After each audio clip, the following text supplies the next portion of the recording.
controversy. Ted Williams is an attorney and a former D.C. homicide detective, also worked for the feds.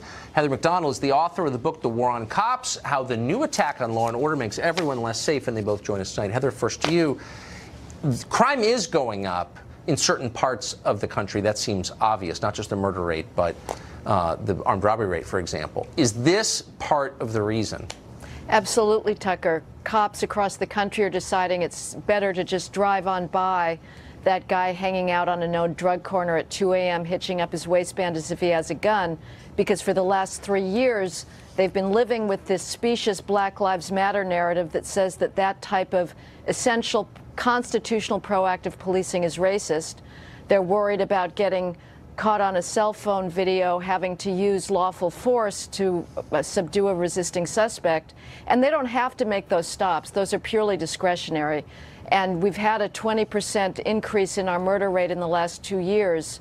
Victims overwhelmingly black. An additional 1,800 black males have been killed in the last 2 years compared to 2014. Right. So this depolicing is a very serious problem. Well, it hurts the people who live in those neighborhoods who are not rich policymakers.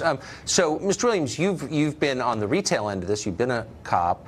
If you felt like you were under this kind of scrutiny and that you might be sued for stopping someone, would you be less likely to stop people? I would be clearly less likely to stop someone. And let me say, this kind of political correctness, I believe, is going to get some law enforcement officer killed.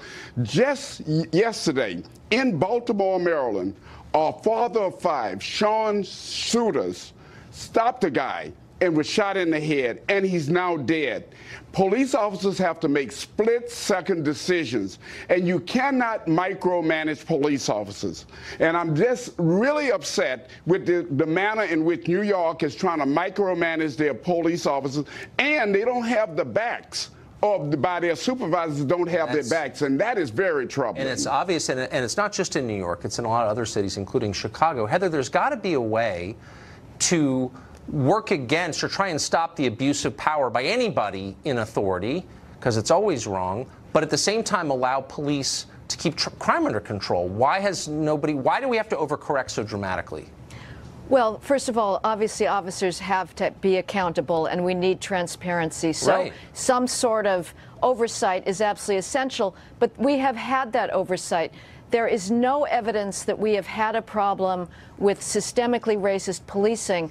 I think the Trump administration is doing a good job in trying to turn the narrative around. Attorney General Jeff Sessions has sent a strong message to federal law enforcement that he wants them to put a priority on prosecuting violent crime, putting people away in prison, which is not something that was going on under Attorney General Eric Holder. At a local matter, police chiefs have to let their cops know that they are going to tell the public what the crime data is, and that police going to where people are most being victimized, which is tragically in black neighborhoods, is not going to get the cops in trouble.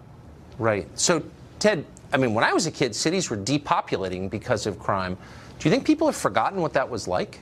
Yeah, I think we are in a different time right now, and you're finding that, especially in predominantly black neighborhoods, good people are fearful just to come out into the neighborhood because they don't know the difference between whether good police officers are going to be there to help them out or whether the crook is their best friend. And what I am saddened about right now is to try to tie police officers' hand. There's a case constitutionally, Terry versus Ohio, that dealt with stop and frisk. And the Supreme Court has given police officers the right to stop someone. If they're in fear of their own safety, they can do a pat down and they can even go in. And now we seem to try to erode even Terry versus Ohio, and you're putting police officers' lives in danger. So, Heather McDonald, really quickly, where can you get crime statistics that you can believe? It feels like they're politicized and there's a lot of lying about them. How can you find out what the crime rate is in your city? Well, New York actually does a pretty good job of publishing crime data, and what we know is that a black New Yorker is 50 times more likely to commit a shooting than a white New Yorker. That fact means that we are going to have more stops in black neighborhoods. That's not because the police are racist, it's because they're trying to save the lives of those thousands of people that are living there, as Mr. Williams rightly says, the majority are law-abiding. They want the police. They want protection. And the public should know what these massive crime disparities are, which is what is responsible for policing in different neighborhoods. Yeah, so normal people can be protected. Ted, Heather